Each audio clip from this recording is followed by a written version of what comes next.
نہیں ہے، اور جب جہنم میں ایک چیخ مارے گی تو سارے انسان اور فرشتے اور انبیاء ایسے گریں گے اور سب نفسی نفسی، آدم علیہ السلام نفسی نفسی، نوح علیہ السلام نفسی نفسی، ابراہیم علیہ السلام نفسی نفسی، اسماعیل، اسحاق، یعقوب، یوسف، یونس، عیسیٰ، موسیٰ، یوشع، لوط، شعیب، صالح، ہود، سارے انبیاء نفسی نفسی نفسی نفسی، میری جان بچا، میری جان بچا۔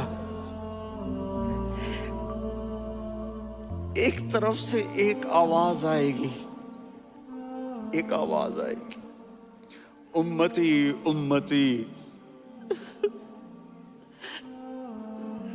واہ یا رسول اللہ، ہم آپ پہ قربان جائیں۔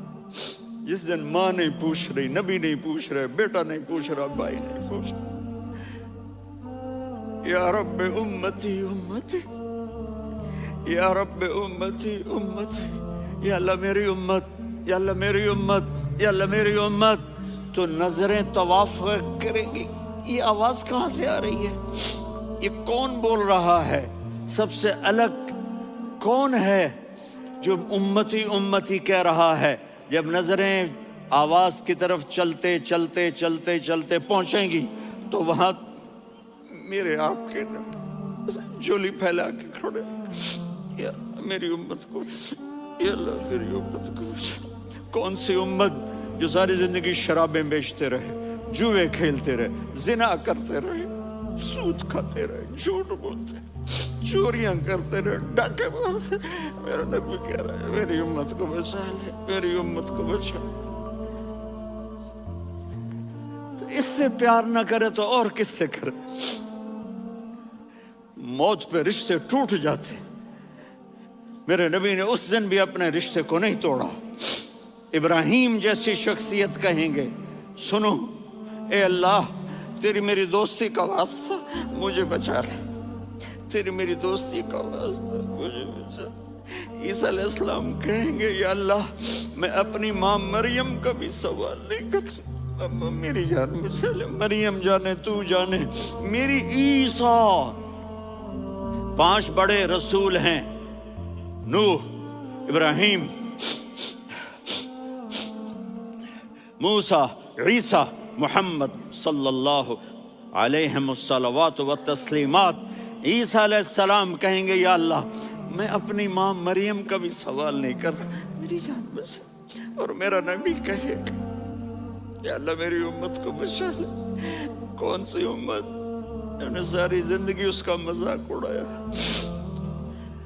میرا نبی کہتا دفع ہو جاؤ، دور ہو جاؤ میری نظروں سے، تم نے میری نسل کو قتل کیا، تم نے میرے گھرانے کو اجاڑ دیا۔ سب کو بلا یہ نہیں کہیں گے یا اللہ میری امت کے نیکوں کو بچا لے، میری امت کے متقی، میری امت کی رابعہ بصری، جنید بغدادی کو بچا، نہیں یا اللہ ساری امت کو میری جھولی میں ڈال دے، ساری امت کو میری جھولی میں ڈال دے۔ یہاں اللہ کہے گا وَلَسَوْفَ يُعْطِيكَ رَبُّكَ فَتَرْضَىٰ۔ معافی چاہتا ہوں، میں جذباتی ہو گیا ہوں۔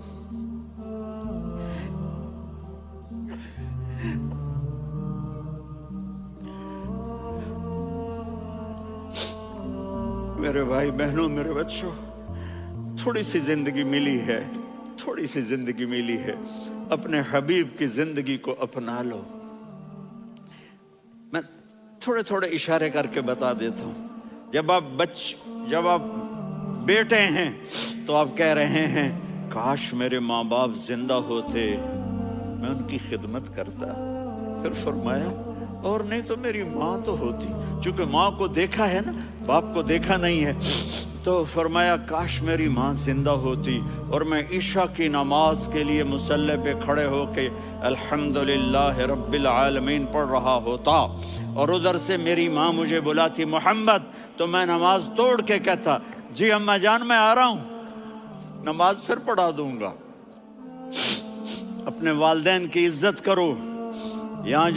یہاں کا بڑھاپا بڑا خوفناک ہے کہ اولادیں چھوڑ جاتی ہیں اور ماں باپ ٹوائلٹ جانے سے بھی عاجز ہوتے ہیں. اپنی ماں کی دعا لو، اپنے باپ کی دعا لو. میرے نبی نے فرمایا ہاں عمر، میرے بعد ایک آدمی آئے گا، اس کا نام ہوگا اویس، اور وہ کرن کی شاخ سے ہوگا. ہو گیا ٹائم؟ اچھا.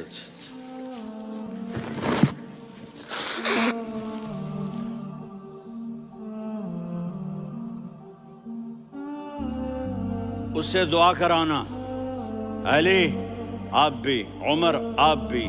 یا رسول اللہ کس لیے؟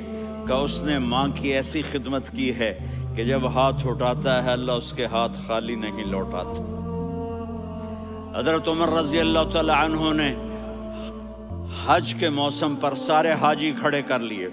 کہا بھائی یمن والے کھڑے رہو، باقی بیٹھ جاؤ.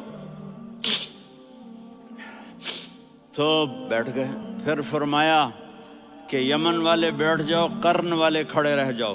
تو ایک آدمی کھڑا رہا. کہا تم قرنی ہو؟ کہا جی ہاں. اویس کو جانتے ہو؟ جی میرے بھائی کا بیٹا ہے، لیکن تھوڑا پاگل سا ہے، آپ کیوں پوچھ رہے ہیں؟ حضرت عمر نے فرمایا وہ نہیں، تو پاگل ہے. کدھر ہے؟ کہا جی اونٹ چرانے گیا ہے ادھر عرفات کی طرف. تو آپ نے حضرت علی کو ساتھ لیا اور دوڑ لگائی سواری پر. دیکھا تو اویس کرنی ایک کیکر کے نیچے نماز پڑھ رہے تھے اور اونٹ چر رہے تھے. تو جب انہوں نے دیکھا کہ دو آدمی آ کے بیٹھ گئے تو انہوں نے نماز شارٹ کٹ کر دی. تو حضرت عمر نے پوچھا کون ہو بھائی؟ کہا جی میں مزدور ہوں. کہا تیرا نام کیا ہے؟ کہا جی اللہ کا بندہ. کہا ارے بھائی تیری ماں نے تیرا نام کیا رکھا ہے؟ اس نے تو نہ حضرت عمر کو دیکھا تھا نہ علی کو. وہ کہنے لگا بھائی تم کون لوگ ہو میرا انٹرویو کرنے والے؟ یہ تو میں اپنی زبان میں کہہ رہا ہوں. تو حضرت علی بولے کہ بھائی یہ ہیں امیر المومنین عمر بن خطاب اور میں ہوں علی بن ابی طالب. تو وہ ایسے کانپنے لگے. میں معافی چاہتا ہوں، میں پہلی دفعہ آیا ہوں، میں نے آپ کو دیکھا نہیں. فرمائیے آپ. حضرت عمر نے کہا ہاتھ اٹھا ہمارے لیے دعا کر. تو وہ رونے لگے. آپ نبی کے صحابی، میں عاجز مسکین، میں دعا کروں؟ میری اوقات ہے میں دعا کروں؟ کہاں؟ ہمیں ہمارے نبی نے فرمایا تھا اویس آئے تو دعا کروانی ہے. عمر اور علی جیسی ہستیوں کو دعا کے لیے کہا جا رہا ہے. پیچھے تہجد ہے؟ نہیں. جہاد ہے؟ نہیں. علم ہے؟ نہیں. نماز ہے؟ نہیں. روزہ ہے؟ نہیں. زکوٰۃ ہے؟ نہیں. خیرات ہے؟ نہیں. کیا ہے؟ ماں کی خدمت، ماں کی خدمت، ماں کی خدمت. میرے نبی نے فرمایا لوگ جنت میں چلیں گے، اویس چلے گا. جب گیٹ پر پہنچے گا تو اللہ کہیں گے اویس کو پیچھے ہٹا دو، باقی اندر چلے جاؤ. تو اویس کرنے ڈر جائیں گے کہ یا اللہ جنت کے دروازے پر مجھے پیچھے ہٹا دیا. تو اللہ کہیں گے پیچھے دیکھو. ویسے پیچھے مڑ کے دیکھیں گے تو لوگوں کا مجمع ہوگا جو جہنم میں جا رہے ہوں گے، ایمان والے، گنہگار مسلمان. تو میرا اللہ کہے گا اویس اپنی انگلی کو پھیرتا جا، جس پر تیری انگلی پڑے گی تیری تو فیل سب کو جنت میں ڈال دوں گا. یہ ماں ہے، صرف ڈالر ہی سب کچھ نہیں ہے، یہ ماں ہے. میرے نبی نے فرمایا تیرا باپ تیری جنت کا سب سے بڑا دروازہ ہے. اگر تو نے باپ کو ناراض کر کے موت پائی تو تیرے لیے جنت کا دروازہ کھل نہ سکے گا. یہ باپ کا مقام ہے. پھر آپ نے 11 شادیاں کی. کیوں کی؟ سنو حدیث، ما تزوجت وما زوجت الا بوحی من السماء نزل به جبریل. کہا میرے ساتھیوں سنو، اللہ کی قسم میں نے کوئی شادی اپنی مرضی سے نہیں کی. میرے اللہ نے فرمایا یہاں کرو، میں نے کی. میں نے اپنی بیٹی وہاں دی جہاں میرے اللہ نے فرمایا. تو اتنی شادیاں کیوں کی ہیں؟ ہمیں گھر کی زندگی سمجھانے کے لیے. میری بات غور سے سنو، دنیا کا سب سے بڑا رشتہ خاوند اور بیوی ہے. سب سے مقدس رشتہ ماں باپ ہے، لیکن سب سے بڑا رشتہ خاوند اور بیوی ہے. جب یہ ٹوٹ جاتا ہے تو پوری نسل برباد ہو جاتی ہے. اس لیے آپ نے زندگی گزار کے دکھائی. آپ گھر میں جھاڑو دے رہے ہیں، آپ آٹا گوندھ رہے ہیں، آپ حضرت عائشہ کو لقمے بنا کے کھلا رہے ہیں، اور حضرت عائشہ کی دلداری کے لیے فرما رہے ہیں، عائشہ سننا حدیث طبرانی کی، عائشہ انہو لیہون علی الموت ان اریتکی زوجتی فی الجنہ، عائشہ مجھے جب سے پتا چلا ہے نا کہ تو جنت میں میری بیوی ہے تو مجھے تو مرنے کا شوق لگ گیا ہے۔ اللہ کی قسم ہمیں سکھانے کے لیے تھا، جس نے اللہ کو دیکھ لیا ہو اسے عورت کی کیا خواہش رہ جاتی ہے۔ یہ ہمیں سکھانے کے لیے تھا کہ سب سے زیادہ عزت بیوی اپنے خامند کو دے، خامند اپنی بیوی کو دے۔ ہن لباس لکم وانتم لباس لہن، تمہاری بیوی تمہارا لباس ہے، اور اللہ بیوی سے کہتا تیرا خامند تیرا لباس ہے۔ آپ نے 11 گھروں کو کس طرح آباد کیا، کس محبت سے کیا کہ 2 مہینے چولہا نہیں جلتا اور کسی کی زبان پر شکایت نہیں۔ یہ حسن سلوک، یہ محبت۔ حضرت عائشہ کی عمر تھوڑی تھی، جہاد کے سفر سے واپسی ہو رہی، تو آپ نے صحابہ سے کہا بھی چلے جاؤ سارے آگے چلے گئے، تو صرف آپ دونوں رہ گئے۔ تو آپ نے کہا عائشہ دوڑ لگائیں، سبحان اللہ۔ حضرت اما عائشہ نے نہیں کہا، میرے نے عائشہ دوڑ لگائیں، کجے لگائیں، تو کہنے لگے ہمیں دوڑ لگائی، تو کہنے لگے میں آگے نکل گئی آپ پیچھے رہ گئے۔ چند سال گزرے تو پھر ہم جہاد کے سفر سے آ رہے تھے، تو آپ نے کہا صحابہ سے جاؤ بھی چلے جاؤ آگے آگے آگے آگے، وہ غائب ہو گئے۔ پھر آپ نے کہا عائشہ دوڑ لگائیں، تو میں نے کہا جی لگائیں۔ کون دنوں ذرا میں موٹی ہو گئی تھی، تو جب دوڑ لگی تو میرے نبی آگے نکل گئے، میں پیچھے رہ گئی۔ تو ہم نے کہا ہاذہ بتلک، عائشہ تو میں اب برابر ہو گئے، ایک دوڑ تم نے جیتی، ایک دوڑ میں نے جیتی۔ یہ ہمیں گھر کی زندگی سکھانے کے لیے تھا کہ گھر میں بیوی کے ساتھ کیسا ہونا چاہیے۔ اور عورتوں کے لیے کہا اگر میری شریعت میں سجدہ ہوتا تو میں بیوی سے کہتا اپنے خامند کو سجدہ کرے، تاکہ ایک نسل تیار ہو، بیلنس زندگی گزارو۔ میں نے کل بھی کہا تھا، آج بھی کہہ رہا ہوں، امبیلنس لائف ہماری اولاد کو تباہ کر رہی ہے۔ میرے پاس پرسوں 30-40 لوگ آ گئے، وہ یہاں جو ایک سلمہ صاحبہ ہیں، سلمہ ہی نام ہے نا، سلمہ زاہد، تو ایک نے کہا جی یہاں ہم اولاد کے بارے میں بڑے پریشان ہیں، کیا کریں، کوئی ہمیں اس کا سلوشن بتائیں۔ میں نے کہا بہت آسان ہے، ماں اپنے بچے کو ٹائم دے، نصیحت کی بات نہیں کر رہا ہوں، ٹائم دے۔ میں نے کل آپ کو شکل بنا کے دکھایا تھا کہ میرے نبی حسن حسین کو کمر پہ بٹھا کے کمرے میں چکر لگاتے ہیں۔ اتنے بڑے ہستی، اتنے بڑے نبی، اور بچوں کے لیے وقت نکال رہے ہیں اور ان کو لے کر گھوم رہے ہیں۔ پھر دونوں بھائیوں کو اتار دیتے اور ان کی بہن زینب کو بٹھاتے اور پھر کمرے میں چکر لگاتے، پھر فرماتے تمہارا اونٹ کیسا ہے۔ ایک دفعہ آپ سجدے میں گئے، فرض نماز، فرض، اور سجدہ لمبا، اتنا لمبا ہوا کہ صحابہ سمجھے اللہ کے نبی فوت ہو گئے۔ عبداللہ بن مسعود فرماتے ہیں میں پہلی صف میں تھا تو میں نے یوں کر کے دیکھا، بھئی چکر کی ہے، تو دیکھا دونوں بھائی حسن حسین میرے نبی کی کمر پہ چڑھے ہوئے تھے اور میرے نبی نے سجدے سے سر نہیں اٹھایا۔ یہ کام کرو تو بچے تم سے پیار کریں گے۔ تم کہتے ہو بچے ہم سے ڈرتے نہیں، میں نے کل بھی کہا تھا ڈائن نہ بنو، ماں بنو، تھانے دار نہ بنو، باپ بنو۔ تو انہوں نے ایسے ہاتھ آگے کیا کہ میں بچوں کو نیچے اتاروں، تو مجھے دیکھنا، آپ نے یہاں سے ایسے سجدہ ہوتا ہے نا، تو آپ نے ادھر یا ادھر سے دیکھا کہ ایک ہاتھ آگے آ رہا ہے میرے بچوں کو اتارنے کے لیے، تو آپ نے سجدے میں یوں کیا، یہ دیکھ رہے ہو، وہ پیچھے ہٹ گئے۔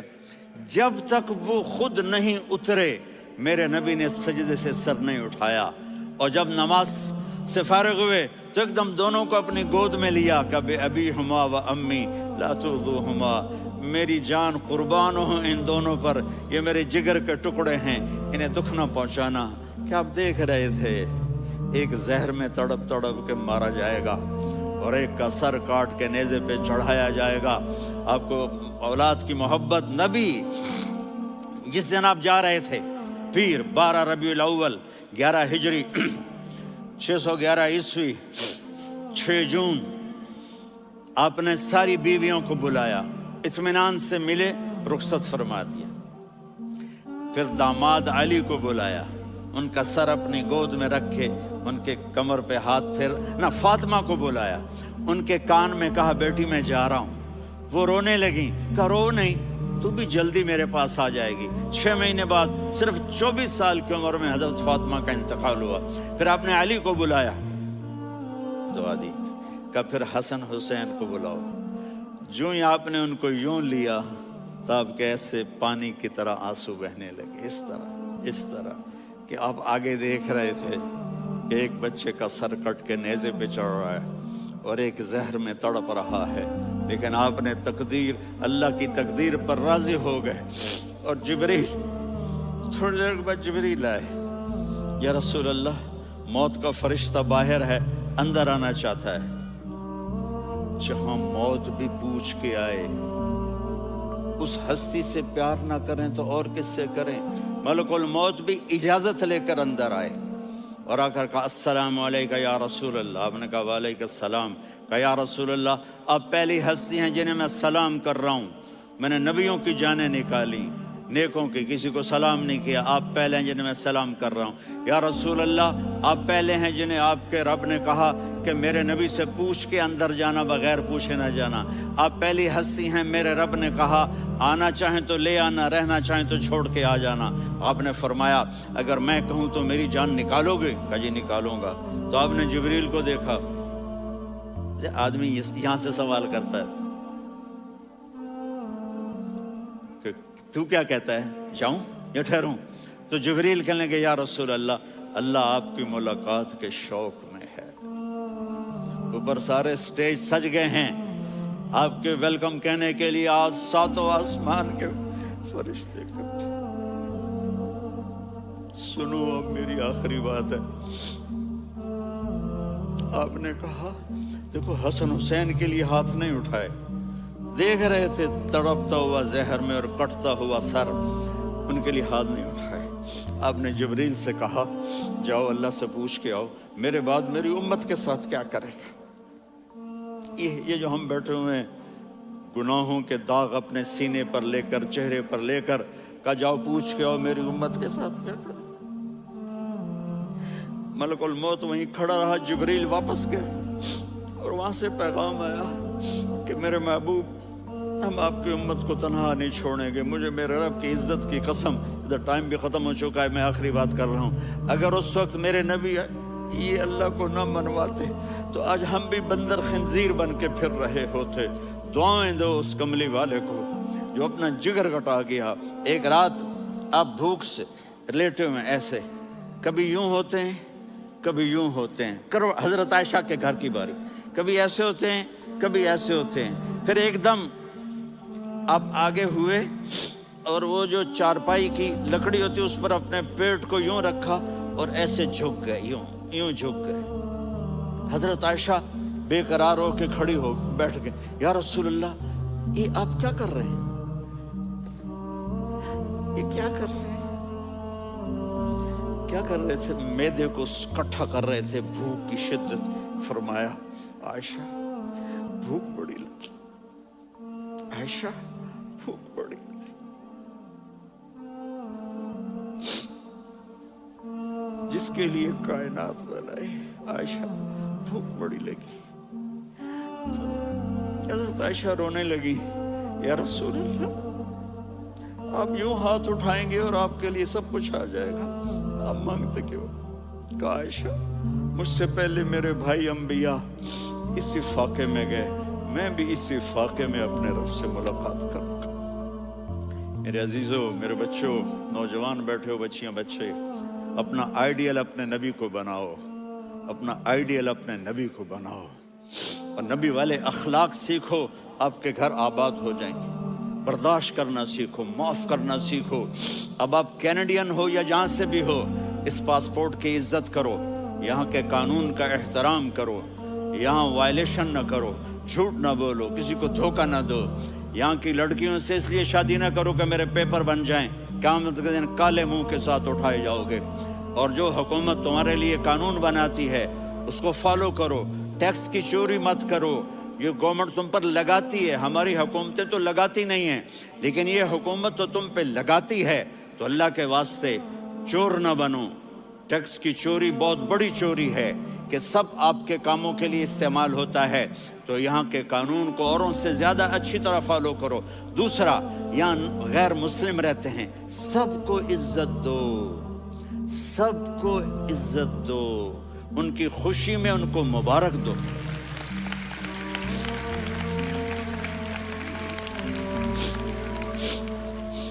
وہ ان پہ غم آئے تو جا کے ان کے دکھ درد کو بانٹو، وہ بیمار ہو جائیں تو ہاسپٹل پوچھنے جاؤ، وہ مر جائیں تو گھر والوں سے جا کر افسوس کرو، تب جا کر وہ اسلام کے لیے سوچیں گے کہ یہ کون ہے محبت کرنے والے، ہمدردی کرنے والے۔ ہم اپنے ہی کنویں میں گھوم رہے ہیں مینڈک کی طرح۔